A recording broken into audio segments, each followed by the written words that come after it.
Jadi kalau prorok pun belum tentu bulan 3 tu kita boleh buat pilihan raya, tuan-tuan. Jangan lupa Kuala Lumpur banjir bulan 12 tahun lepas.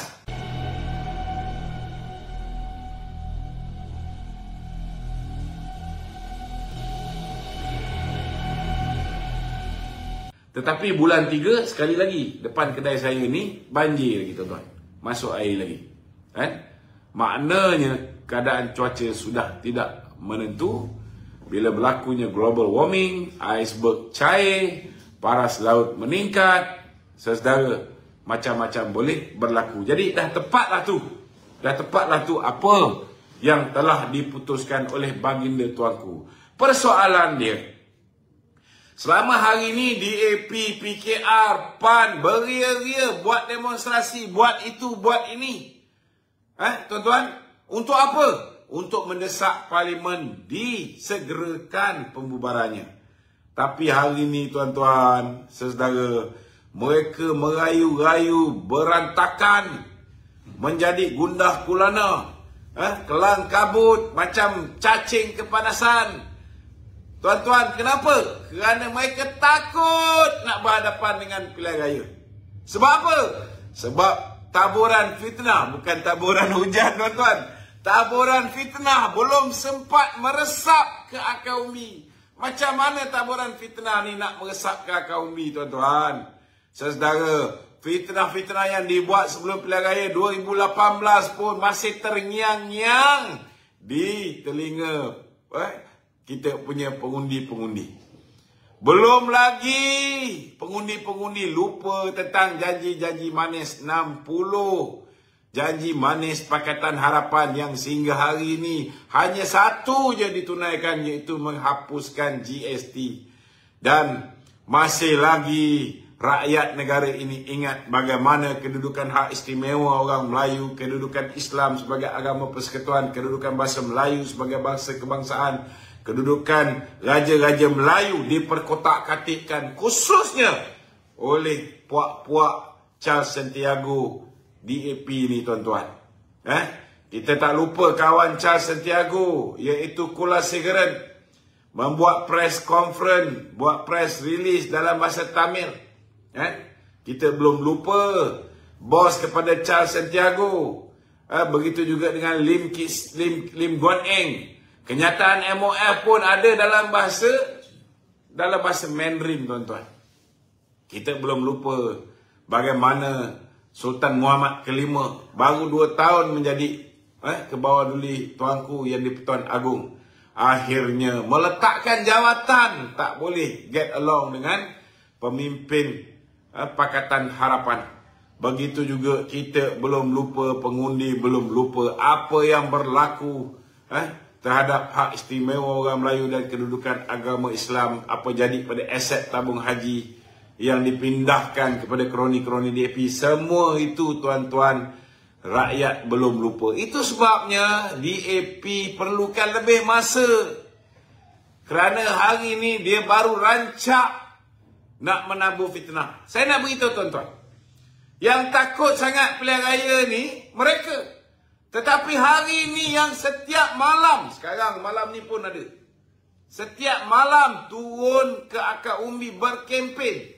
Belum lagi pun kita buat penamaan calon, tetapi yang setiap hari berkempen, tuan-tuan. Belum bubar pun dia dah kempen dah. Seolah-olah macam besok nak mengundi. Siapa dia? Pakatan Harapan, Perikatan Nasional juga yang beria-ria berkempen, tuan-tuan. Sebab apa? Sebab mereka tahu sudah terlambat untuk mereka menabur fitnah. Itu sebab mereka rushing, tuan-tuan. Mereka rushing untuk percepatkan memburukkan imej. Hari ini macam-macam fitnah ditaburkan.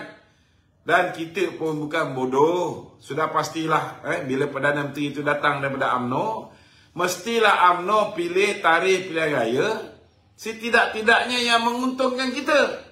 Takkan kita nak biarkan musuh kita yang sedang berantakan, musuh kita yang dalam keadaan tak bersedia dan dengan bodohnya menunjukkan ketidaksediaan mereka.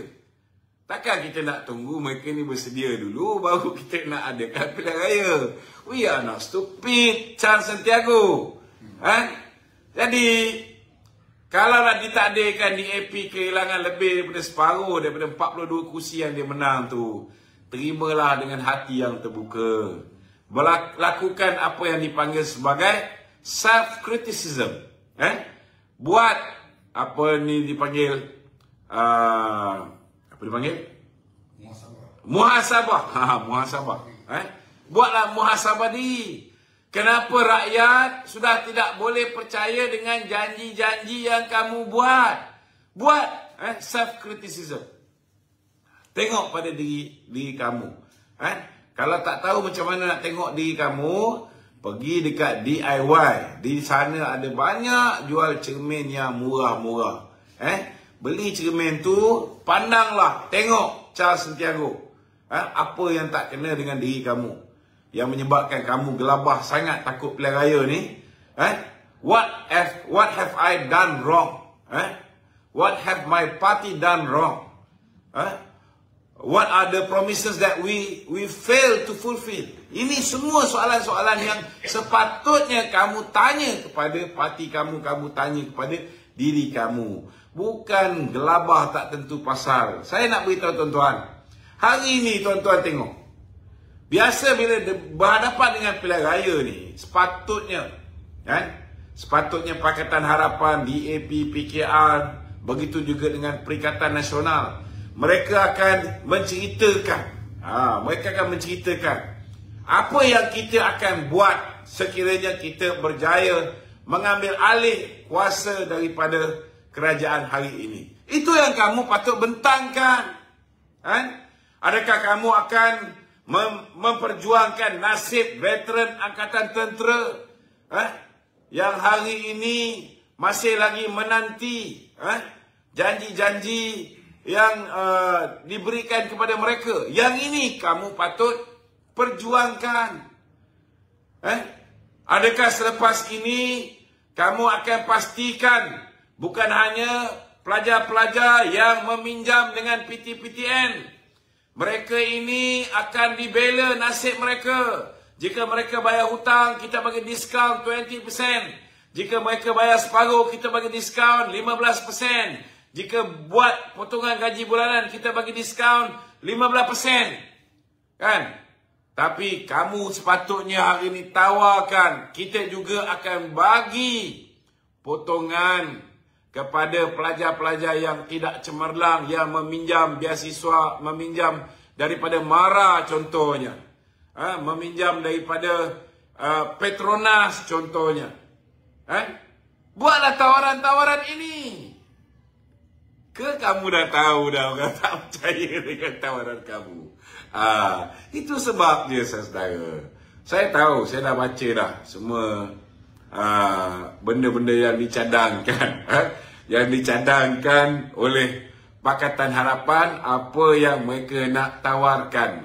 Saya tengok, saya senyum lebar. Sebab saya tertanya-tanya, siapalah orang gila yang nak percaya tuan-tuan dengan janji-janji Pakatan Harapan tu. Tapi tak apa. Setidak-tidaknya kamu buatlah janji. Kalau kamu menang, apa yang kamu nak buat. Walaupun satu Malaysia dah tahu, janji kamu memang tak boleh pakai, Charles Santiago. Janji kamu dibuat dalam buku Pakatan Harapan tu gagal disempurnakan. Malah bukan setakat gagal, bila kamu hanya melaksanakan GST dihapuskan, kamu patah balik kepada SST.